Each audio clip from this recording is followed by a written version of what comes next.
Челнах прошел зональный этап республиканского фестиваля детской, юношеской и молодежной прессы. Алтын Калем «Золотое перо» – это популярный проект, который помогает выявлять и поддерживать начинающих журналистов. За 23 года в фестивале приняло участие более 40 тысяч ребят. Многие из них теперь работают в сфере журналистики. Но вдруг, откуда ни возьмись, берутся эти волонтеры и начинают помогать людям. Ребята представляют жюри свои творческие проекты. Фестиваль проходит по 8 направлениям. Это печатная, теле, радио, фото, мультимедийная журналистика, дизайн, верстка изданий и другое.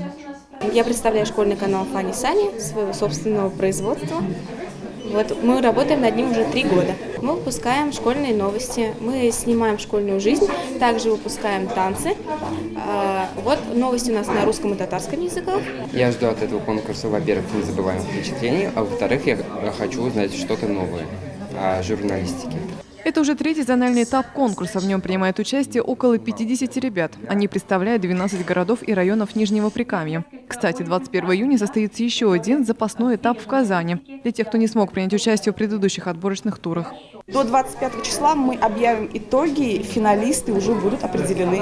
Те, кто с нами поедет на теплоходе. Мы возобновляем традицию поездки на теплоходе по городам Поволжья. 3 победителя фестиваля «Золотое перо» получат гранты на бесплатное обучение на факультете журналистики в КФУ. Ксения Антонова, Рима Ахметова, Эльдар Шайдуллин. Новости Челны ТВ.